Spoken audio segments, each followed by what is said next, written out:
So, good morning, everyone, and thank you for being here for this important announcement. I'd like to welcome to Long Branch DOT Commissioner Diane Gutierrez-Scaccetti,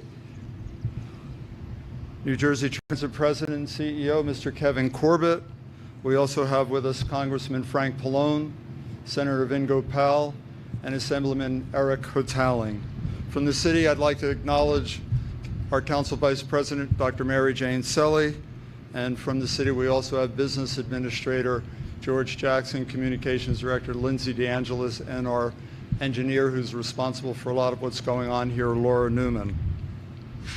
I first want to thank the Commissioner for everything you've done for our Long Branch train station. Last summer, station improvements included resurfacing the parking lot, which you see here, upgrading the pedestrian tunnel, which is behind us, and repainting the station and platform. And this spring, we were awarded additional state funding to restore and beautify 3rd Avenue through a streetscape project behind you that will include resurfacing the roadway, new curbs, sidewalks, the decorative lighting fixtures, and some beautiful landscaping. Commissioner, the major improvements that you've made here is revitalizing and transforming this area into a vibrant, attractive, pedestrian-friendly neighborhood where people can live, work, and shop, and it really looks great, and I thank you so much, and we thank you so much. So we're looking toward the future with additional plans that include an intermodal station that will bring buses, trolleys, electric charging stations, and a pedestrian bridge from the west into the railroad depot here. And I also want to thank the Commissioner and Mr. Corbett for the restoration of critical services both here and around the state. I've commuted to New York City for many years, and Long Branch serves as a major hub between Bay Head and New York City. So the restoration of service will be much appreciated by travelers. We have a lot of visitors here, obviously, in the city, and our commuters alike. I'd also like to thank Congressman Pallone and Senator Gopal, both residents of our city here, Assemblyman Eric Hotaling, always here as well, and of course New Jersey Transit for your commitment to upgrading Transit Village and your support of our community. And with that, I'd like to introduce the Commissioner. Thank you, Commissioner. Good morning. I want to thank Mayor Pallone for hosting this event here in Long Branch, his hometown. One of the best parts of my job is helping communities like Long Branch create the vision for their future. And foundational to that vision is a transportation system that is responsive to the town's needs. Long Branch has a vision for its community, and a good part of it centers around this train station, a vision that serves the multimodal needs of its residents. And recent improvements you see around the station are only the beginning. We at New Jersey Department of Transportation and New Jersey Transit look forward to working with Long Branch to make that vision a reality. As a part of that effort, NJDOT was excited to provide a Transit Village grant along with other local grants for the improvement work that you see here around the train station and on 3rd Avenue. I have to say, driving in, it was exciting for me to see the money actually at work. And it's a real compliment to the mayor and to council for making certain that when they receive these grants, that money is put right into the ground where it belongs. These grant programs are essential to so many towns in New Jersey, and I'm grateful to Governor Murphy and the legislature for their continued support of our transportation grant programs. I encourage Long Branch to continue to work with NJDOT's Local Aid and Economic Development Office to see how we can continue to support the advancement of Long Branch's vision. I must shout out a word of appreciation to Congressman Pallone for his tireless efforts in Washington, D.C. on behalf of all New Jerseyans, especially on matters of infrastructure investment. Infrastructure is not just roads and bridges. It is water and broadband. It is sustainable and reliable energy. We all use all of those things as part of our transportation network, so never let it be said that infrastructure only is pavement and concrete. We are grateful for his leadership on the House Energy and Commerce Committee. His unwavering commitment is critical to ensuring a healthy and sustainable future for New Jersey. So often when we gather at these events, we talk about these projects at the macro level, what our local and state investments mean to the masses. But what is just as significant is what these investments mean to those who live, work, and play in communities like Long Branch. People are excited about having more trains running on the weekends this summer between here and Bayhead. How do I know that? Well, Joseph Webb can tell you. Joseph is a ticket agent here at the Long Branch station. He is a self-admitted train geek who's been with New Jersey Transit for a year and loves it. As soon as the weather got warm, Joseph said the crowd started showing up on the platform to use the Bayhead shuttle to go to the beach. Joseph has no idea what the most popular beach stop will be on the train this summer, but he expects to see waves of passengers this season all aboard for a journey to sun, sand, and surf. The Bayhead shuttle train also stops at Bradley Beach. That's where you can grab the Sunshine Sandwich at the Back in Time Cafe, which has operated out of the train station for 24 years. Cafe owner Renee Van Buren says that over the years, many of her customers who are regular commuters have evolved from patrons to friends, and they are all one big New Jersey Transit family. Renee knows that more train service will be a shot in the arm for local businesses and make a laid-back travel in flip-flops and sun hats possibly all summer long. Shannon Benedetto, who worked for the Breakers on the Ocean Hotel in Spring Lake for 18 years, is thrilled that more trains have been added to the summer schedule to bring even more visitors. She says that when her guests take the train, it means less traffic congestion for the town. Having a railroad stop makes their beach resort that much more accessible. When visitors get off the train on a Saturday or Sunday in Point Pleasant, Joe Paldino says a lot of them walk right into his beach bagel trattoria. Joe said it's a bagel in the morning, sandwiches in the afternoon, and pizza at night. And at the end of a long day working a masonry job in Long Branch, Travis Clark gets off the train in Bayhead. The salt air revives him as he steps onto the platform, listening to jazz in his iPods, I don't know what these things are called. Don't stick them in your ear, that's all I'm going to say. It's very unhealthy. And watch the sky for a promise of sunset. Travis is glad there'll be more trains going back and forth between Long Branch and Bayhead, especially when he has to work weekends. It's more convenient for everyone, whether you're a worker or a tourist. And 1 block off the beach, a surf shop with the big Aloha sign on the door is ready for summer. Eric Bayer has run the Beach House Classic board shop for 25 years and was the head of the Business Association in Bayhead for a decade. Eric is excited that NJ Transit has 12 trains running on the Bayhead shuttle on summer weekends. He shared his excitement with us. It's good for business, it's good for travelers, it's good for the environment. Less cars make our town even more walkable. And what's the single point of all that? It's the station behind me, the Long Branch station. New Jersey Transit and New Jersey DOT have committed both to the Congressman and the Mayor that we will continue to invest in a town that is growing, that is seeing a vibrant revitalization, and we want to be part of it along with you. And we hope that soon we will be able to come back and break ground for many of the things that are part of Long Branch's much larger vision.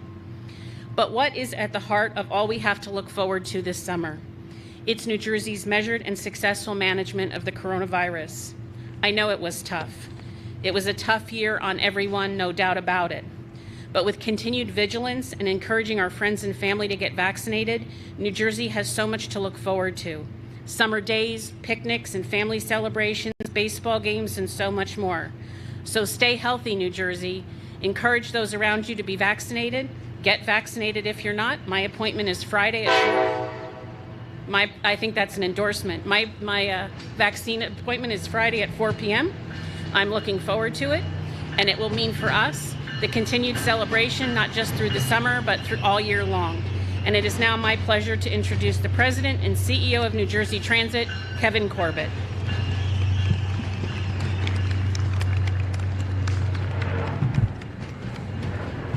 Thank you, Diane, and really the commissioner has been great for support and leadership as we've tried the last few years to really turn things around in New Jersey Transit, and can't thank her enough for her support over the last 3+ years. Certainly, I'd like to echo the thanks for Congressman Pallone. Really appreciate you and your staff being there for us, no matter what the issue. and doing a fantastic job, as Diane referred to. And of course, you keep good company up here with having our favorite mayor here, John Pallone.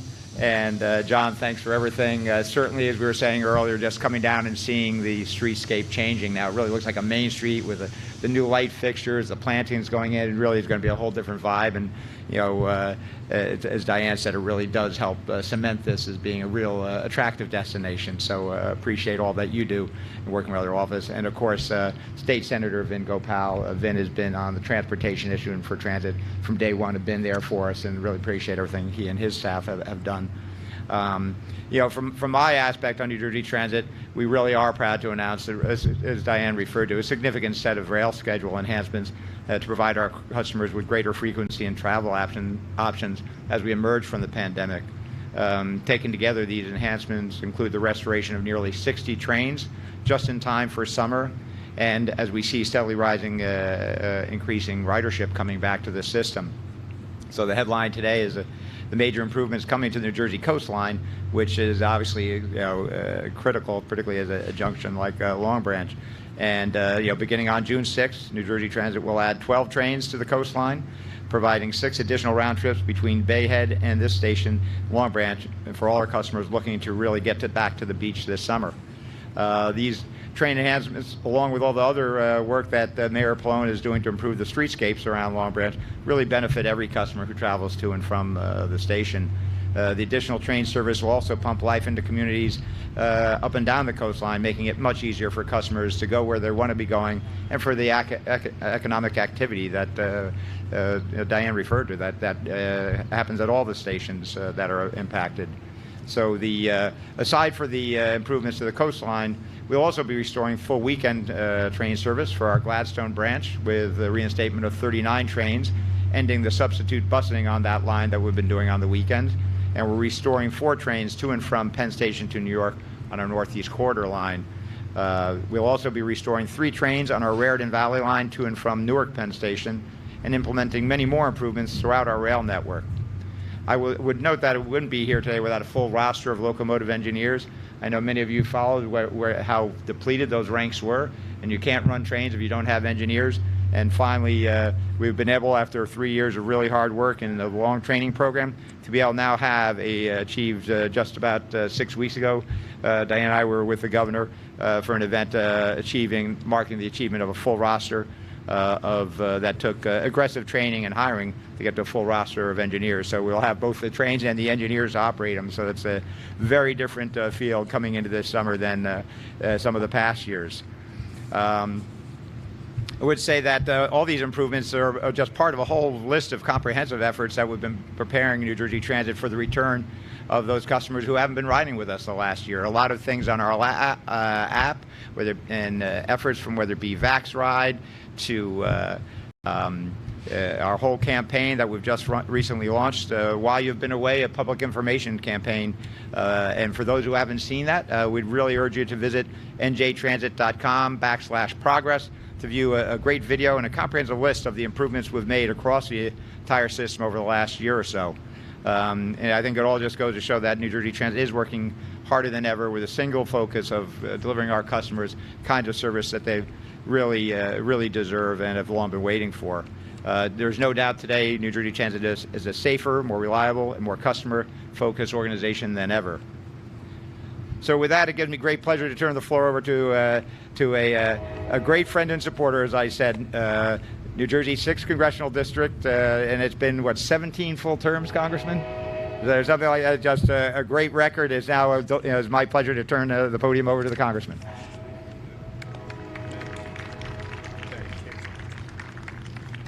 Thank you so much, Kevin.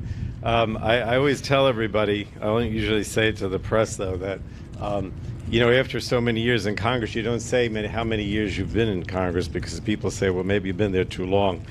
So I don't mention how many years it is, but that's okay. Let me just, let me first of all, and mostly really thank the Commissioner, Diane. Really, I'm going to talk a little bit about what we're trying to do with federal dollars, but nothing you see so far has been as a result of the federal government. It's all been because of Diane and my brother. And of course the state legislature, because, you know, ultimately the funds come from the state legislature as well. But I just have to repeat it. I know John mentioned what's happened here, but when the commissioner first came this morning and I talked to her, she said, wow, there's a lot going on here. And she wasn't just talking about the station, but most of it is as a result of her work in cooperation with the city.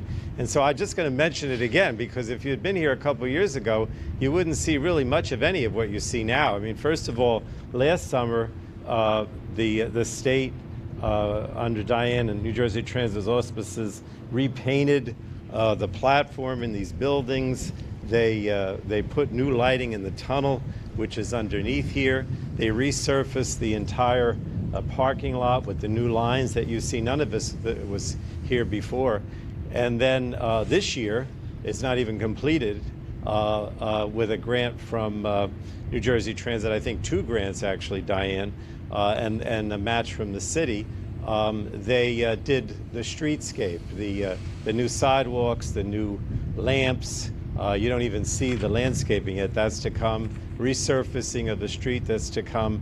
The whole length on both sides. So it really has, you know, when Diane says a lot is going on here, it's truly the case. And as she mentioned, all of this is tremendous for bringing business to the area, because when you talked about Rini, Diane, in Bradley Beach, I mean, I don't like to compare, but it's a good comparison, right? In other words, what you see there is, you know, people getting off the train, going to her place, going to the bakeries and the coffee shops across the street, beautiful landscaping there with the park.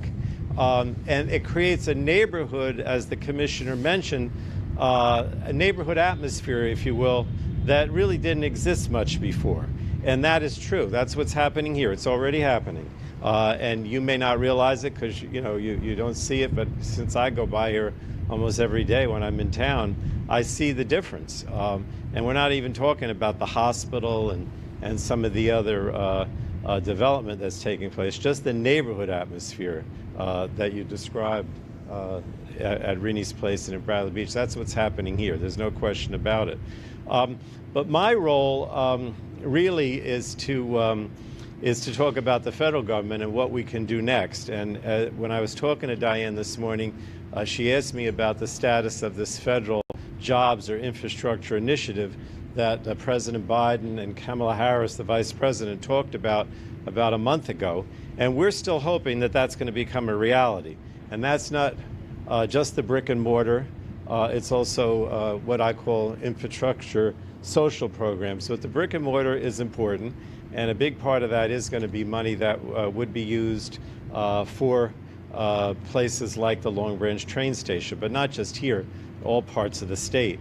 And in that respect, what we're talking about, again, because the idea of this jobs or infrastructure bill on the federal level is innovation, to try to redo our country's infrastructure, if you will, so we're competitive with the rest of the world and trying to create innovative things, particularly along the lines of addressing climate change and ways of getting around and doing things differently in the future. And so that's the idea here of this intermodal station, which would bring in the buses. You see, you had the train whistled as Diane, but now I got the bus. There's 2 of them. So as you can see, those buses park on 3rd Avenue, but the idea is to bring them into the train station. In other words, it would be like an intermodal area down here where the buses and trolleys and Ubers would come in, so they wouldn't be on the street, and there would also be an indoor waiting room, if you will, in inclement weather, because we're here in the summer, but obviously when it rains or during the winter you don't have that. And then along the business aspect, when Morris Avenue, which was the street over there where you enter the main entrance, I was actually on the city council then, Diane, and I didn't like the idea that they were going to build the platform over Morris Avenue, I got to be honest with you, but we finally went along with it, but it cuts off the business district on the other side. So on the other side there are restaurants, you can see the distillery over there, the green building, that are cut off because of the platform. And so the idea is to build a walkway, a pedestrian walkway over the platform to bring the west side, if you will, of the business district together. And Rini, that would even do more to tie in and get people to go from there to here and back and forth. That's the whole idea. So hopefully we can get federal funding for that as part of this infrastructure bill, which we're working very hard on with the president and the vice president and the Congress. And hopefully we'll see that, and then some of that money will come here as well. So thank you all, really. We really appreciate all that you're doing. But I also want to thank our two legislators that are here. I'm going to introduce now Vin Gopal as our state senator. He lives in Long Branch, and he's always looking out for the interests of the city, including this area. And Eric Hotelling, I don't know if Eric is still here. Assemblyman Hotelling was here before. He had to head out. But we have a very strong legislative delegation with Vin, Eric, and also Joanne Downey, who's also our assemblywoman. So with that, Vin, come on up. Oh, I forgot one thing. I told Vin, New Jersey Transit does all kinds of things, Diane, but I didn't know they provided sunglasses. And I saw these sunglasses. I don't have any sunglasses, so now I'm going to keep these sunglasses too as another reminder of you. All right. Ready for summer. Thank you, Congressman. It's great to be here, and this is a true testament to all these partners here. You know, we see so much in the press over the last 10, 20 years about what's going on over on the ocean side, on the waterfront side, and through the leadership of Mayor Pallone, Councilwoman Selly, they said that they really want to make one city here in Long Branch, and with the partnerships of the commissioner, who is literally here all the time working on behalf of the residents, and Director Corbett, his chief of staff, Justin Davis. Every constituent issue we have, they're on top of it. And what's going to happen right here with all of the steps you just heard is that an entire area of the city, not just people coming in, but working class families that live all throughout here, are going to get a number of public transportation options that they never had. These are incredible economic opportunities. And for people coming into the city, the number of businesses that are here, not just the restaurants and the shopping, but the brewery and the distillery, all these new businesses that have been coming the last couple of years on this end of town, what this is going to do here for the local economy is incredible. So honored to be part of this. Thanks to the commissioner, the director, the mayor, and the congressman. And I laughed. The congressman said about the terms in Congress, and whenever someone says to me, oh, they're always in Washington, I'm like, trust me, this guy is in Long Branch all the time. So that is not true for all members of Congress, and it's good to see that we have someone who cares so much about his district that he represents. So thank you, everyone, and this is a really big announcement, and it's going to have such an incredible impact, not just this year, but on the years ahead for not just the people that live here, but the people that are going to come here and be part of this economy. So thank you so much, Director. Thank you, Senator. Again, I cannot think of a better way to be kicking off the start of our summer than to be here celebrating this today, and to be really looking forward to after the last few years of really having to turn around New Jersey Transit, to be New Jersey Transit is fully ready to be back and welcome everyone back as we come out of the pandemic. It's really a great feeling to be here today. Again, really encourage everyone to visit our website, the njtransit.com/progress. That shows a whole range of things that we've done, everything from contactless, fare payments, et cetera. There's a long list of things. I think you've all heard many of it before, but really, if you go back to the website, you can really capture them and see the video as well. So with that, wish everyone just a safe and enjoyable summer. And at this time, I think we'll be prepared to take a few on-topic questions. Larry?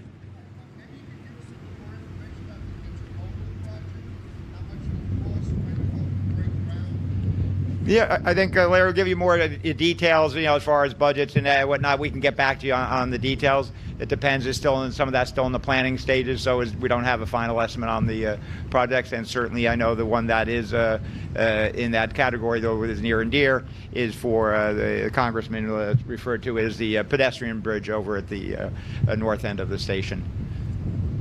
Brenda?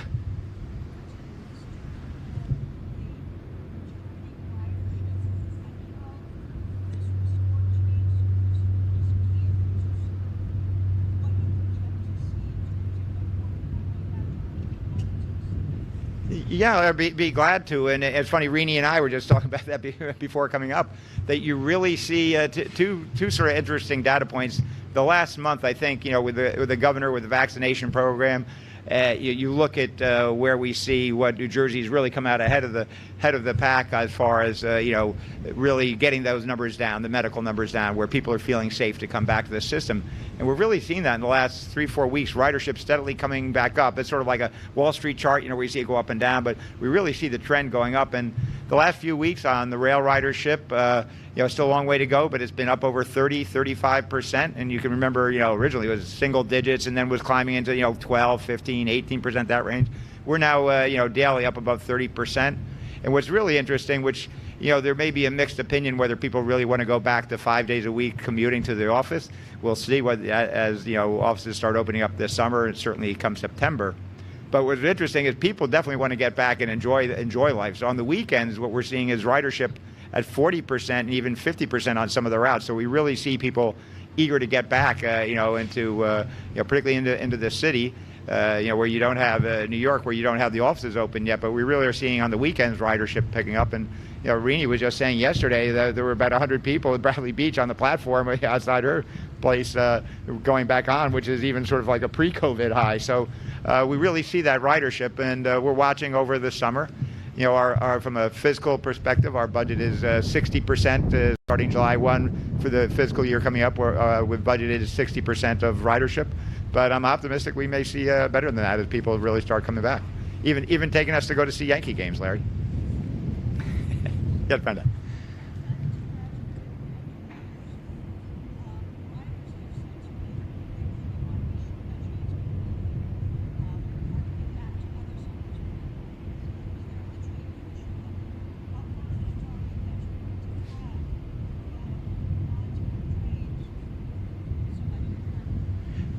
Very, very comfortable. Certainly, there's always issues. Trees come down. We have some weather, trees on the line, or if there's a car fouling the tracks, or those kind of things, and occasionally mechanical issues. We still have an old fleet. We've purchased, as the 113 new multi-level trains that were now 2 years ago with the board, and those will be starting to be delivered in 2 years. But we still have some of the old 40-year-old equipment. So we're doing our best to maintain those, but they'll occasionally be mechanical. But as far as manpower, we are very comfortable. We have a full roster. We have a rail meeting. We have a meeting every morning at 7:30 in the morning. We go over all the issues for the day and a recap of the previous day. And every day now you hear we have enough engineers, and we have that cushion for the summer coming in, so that there'll be people are entitled to good summer vacations. So we're still working on backlog. We have another graduating class coming up next week. We have to make sure we keep that backlog as people retire. And we see new events also at MetLife Stadium. They've started now to advance opening some concerts, et cetera. And we're very excited about being able to provide full service for those kind of events. So we are ready, and barring any weather or those kind of issues, as far as the roster goes, we're in good shape. Everyone should really you'll see it if you look at our data. Yeah, Larry.